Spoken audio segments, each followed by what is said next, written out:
আবু সালে আবিদ রাজনৈতিক অঙ্গনের দুঃসময় অর্থাৎ ২০১৩ সাল থেকে ছাত্র রাজনীতির সাথে যুক্ত ছিলেন। দায়িত্ব পালন করেছেন নগর ছাত্রদলের বিভিন্ন পদে। সর্বশেষ রেড জোন খ্যাত কোতোয়ালি থানা স্বেচ্ছাসেবক দলের সিনিয়র যুগ্ম আহ্বায়ক ছিলেন। ফ্যাসিস্ট সরকারের নানা নির্যাতন জুলুমেও দায়িত্ব থেকে এক পা পিছু হাঁটেনি।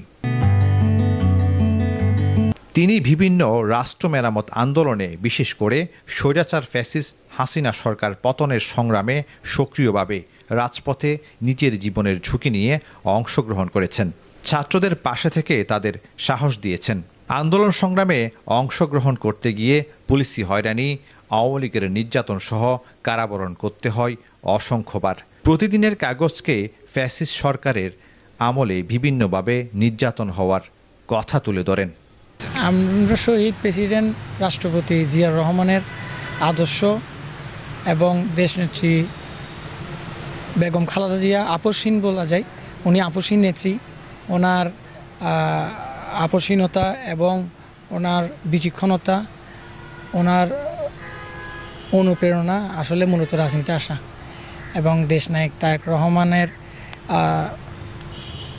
বিচক্ষণতা বলেন আপনার আমাদের রাজনীতিক, যেহেতু আমরা বিরোধী দল থাকা অবস্থায় অনেক বাধা প্রতিকূল অতিক্রম করতে হয়েছে, সেই হিসাবে আমরা খুব কাছ থেকে আসলে বিরোধী দল থাকা অবস্থায় খুব জনগণের যে সমস্যা এগুলো খুব কাছ থেকে দেখেছি। মূলত জনগণের সমস্যা সমাধান করার লক্ষ্যে, জনগণকে সহযোগিতা করার লক্ষ্যে আমরা রাজনীতিতে আসা। তো এখন আমি এনায়েত বাজার ওয়ার্ড ছাত্র দলের সংগঠক ছিলাম 2013 সালে। তারপরে আপনার কোতোয়ালি থানা ছাত্র দলের সংগঠক ছিলাম। এরপরে দল আমাকে চট্টগ্রাম মহানগর গাজী সিরাজ ভাই এবং বুলু ভাইয়ের কমিটিতে আমাকে স্কুল বিষয়ক সম্পাদক পদে মনোনীত করেছেন, এবং আমি কোতোয়ালি থানা স্বেচ্ছাসেবক দলের সিনিয়র যুগ্ম আহ্বায়ক দায়িত্ব পালন করেছি। এবং আমাদের কোতোয়ালি থানা স্বেচ্ছাসেবক দলের 8টি ওয়ার্ড আছে আমাদের থানার অধীনে। এই 8টি ওয়ার্ডে আমরা সফলভাবে কমিটি দিয়েছি, এবং এই কমিটি নিয়ে আমরা বিগত স্বৈরাচারের আয়াত দিনে আমরা আন্দোলন করেছি। ইনশাল্লাহ আমরা আন্দোলন সফলও হয়েছি। দেশনায়ক তারেক রহমানের উনি যেভাবে দেশকে পুরো আমাদের জাতীয়তাবাদী দল এবং জনগণকে সাথে নিয়ে সংগঠনটি আগলে ধরে রাখিয়েছেন। ওনার বিচক্ষণতা, ওনাকে অনুসরণ করে আমাদের এই ধৈর্যটা এতটুকু আসা, মানে আমাদের রাজনীতির জীবনটা। তো আসলে আমি গত বছর নির্বাচন 2024 নির্বাচনও গ্রেপ্তার হয়েছি, 2018-তেও গ্রেপ্তার হয়েছিলাম, এবং সর্বশেষ আপনার নির্বাচনের পর ফেব্রুয়ারিতে আমি কারাগার থেকে মুক্ত হই। তো এর মধ্যে আপনার ছাত্র জনতার আন্দোলনে আমরা সকাল বলতে গেলে এই যখন আন্দোলন শুরু হওয়ার পর থেকে বাসা বাড়িতে তো মামলা এগুলো শুরু হয়ে গেছে। এরপরে আমরা সকাল যে বেরোতাম, রাতে বাসায় ফিরবো না, মানে কত টেনশন, মানে ফ্যামিলিতে অনেক টেনশন করতো। সবসময় যোগাযোগ রাখতাম আন্দোলন কিভাবে, আমরা কোন পর্যায়ে গেলে আন্দোলন হবে। আমরা কেন্দ্র থেকে আপনার আমাদের নির্দেশনা আসতো, এবং আমাদের মনে করেন আমাদের নগর বিএনপির সাবেক সাধারণ সম্পাদক আবুল হাশেম বক্কর ভাই, উনি আমাদেরকে যথেষ্ট তদারকি করেছেন, যথেষ্ট সহযোগিতা করেছেন। এবং 4 আগস্ট পর্যন্ত আমরা বলতে গেলে মৃত্যুর সম্মুখে দাঁড়িয়ে আমরা এই আন্দোলন করেছি। তো আমরা আসলে 90-এর আন্দোলন আমরা শুনেছি ইতিহাস থেকে, কিন্তু আমরা 2024-এর আন্দোলন আমরা আসলে উপভোগ করেছি। আমরা খুব কাছ থেকে এই আন্দোলনটা করেছি, এবং 18 সাল, 14 সাল এবং 2024 এই নির্বাচন, সরকারের একতরফা নির্বাচনে আমরা যথেষ্ট আমাদের যতটুকু মানে ছিল আমরা আন্দোলন করে গিয়েছি। চট্টগ্রাম নগর রাজনীতিতে সাবেক এই ছাত্রনেতা একজন দক্ষ সংগঠক, স্পষ্টবাদী ও সাহসী রাজনীতিবিদ হিসাবে পরিচিতি রয়েছে। বিভিন্ন সামাজিক ও রাজনৈতিক কর্মকাণ্ডের মাধ্যমে তিনি সাধারণ মানুষের মধ্যমণি হয়ে ওঠেন। আসলে এটা হচ্ছে আপনার পদবি, এটার বাইরেও রাজনীতি করা যায়, এটার বাইরেও জনগণকে সেবা করা যায়। আসলে পদ পদবি নেওয়ার পরে জনগণকে আমি কিছু দিতে পারবো এরকম কিছু না।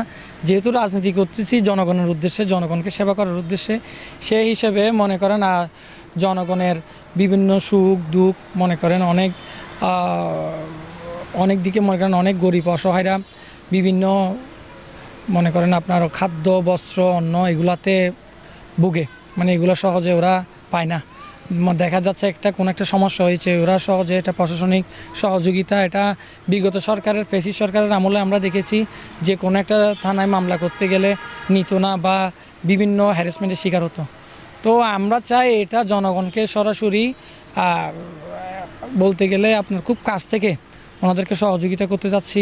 মনে করেন বিভিন্ন সুখ দুঃখ বলেন যে কোনো সময় আপনার এই প্রতিটা আমাদের দলের পক্ষ থেকে যতটুকু সহযোগিতার প্রয়োজন আমরা সর্বোচ্চ সহযোগিতা এটা করতে রাজি মানে প্রস্তুত আছি। ভবিষ্যৎ পরিকল্পনা আসলে জনগণকে সেবা করাই হচ্ছে আমাদের ভবিষ্যৎ পরিকল্পনা। রাজনীতির তো একটাই টার্গেট যে আমরা রাজনীতি করে জনগণের কাছে কীভাবে যাব, জনগণকে কীভাবে সহযোগিতা করব, এটাই তো আমাদের মূল লক্ষ্য। তো আসলে এটাই দল আমাকে যখন যেখানে মূল্যায়ন করবে, মূল্যায়ন করলো বা না করলো, আমাদের যেহেতু রাজনীতি করতেছি আমরা জনগণকে সর্বোচ্চ জনগণের পাশে দাঁড়াবো। আসলে দলীয় রোষণার শিকার হয়েছি সেটা ঠিক। মনে করেন অনেকেই দেখা গিয়েছে পুরোপুরি বিস্তারিত না জেনে অনেক ভুল মন্তব্য করেছেন, অথবা দেখা গিয়েছে ভুল নিউজ করেছেন। আসলে পুরোপুরি ঘটনা জানার হয়তো ওনারা ওই সময়টা পান নাই। আসলে এটা কি বলবো, আসলে সব কিছু মিলে বলবো যাক দল আমাকে মূল্যায়ন করেছে। নগরের কোতোয়ালি থানার দায়িত্ব থাকাকালীন আবু সালে আবিদ স্থানীয় রাজনীতিতে গুরুত্বপূর্ণ ভূমিকা রেখেছেন। সেই সাথে জনগণের অধিকার এবং কল্যাণের জন্য কাজ করে যাচ্ছেন। প্রত্যেক ব্যবসার পাশাপাশি রাজনৈতিক অঙ্গনে সরব থাকার চেষ্টা করেন সবসময়। শিক্ষিত তরুণদের উদ্যোক্তা হওয়ার জন্য নানা কর্মসূচি গ্রহণ করে তিনি এখন যুবকদের মধ্যমণি। সেই সাথে মাদক ও সন্ত্রাসমুক্ত এলাকা গড়তে তার ভূমিকা ছিল প্রশংসনীয়। তবে এসব করতে গিয়ে নিজ দলের নেতাদের দ্বারা বিভিন্ন ষড়যন্ত্রের শিকার হয়েছেন। তারপরেও থেমে নেই অন্যায়ের প্রতিবাদ। সৎ নিষ্ঠা আদর্শবান রাজনৈতিক কর্মী তৈরি করে ভবিষ্যতে আরও বেশি ভূমিকা রাখতে চান এই রাজনীতিবিদ। পৈতৃক ব্যবসা বাণিজ্য মানে পৈতৃক প্রতিষ্ঠান, এটা আমাদের 1990 সালে এটা আমার আব্বা এই প্রতিষ্ঠানটা করছিল আর কি। তো তখন থেকে আমাদের ব্যবসা বাণিজ্য দীর্ঘ 35 বছর আমাদের এই ব্যবসা প্রতিষ্ঠান।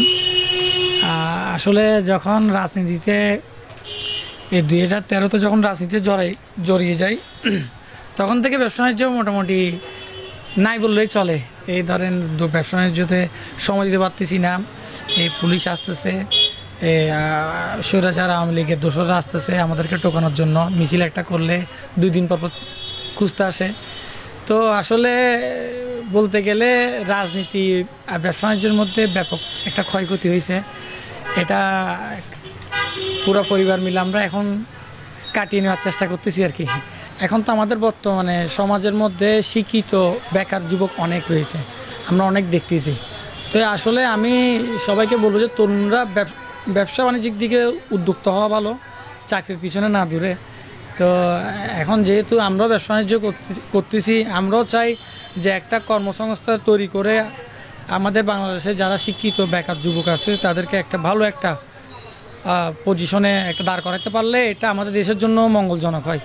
যেহেতু দেখা যাচ্ছে যে আপনার অনেক শিক্ষিত বেকার যুবকরা আছে, রাস্তায় ঘুরতেছে, চাকরি পাচ্ছে না, অথবা দেখা যাচ্ছে যে মানে সর্বাধিক পরিস্থিতি মিলে মানে একটা কোণঠাসার মধ্যে আছে, অথবা চাকরি পেলে আপনার পড়ালেখার সাথে ওই চাকরির বেতনটা মিলতেছে না।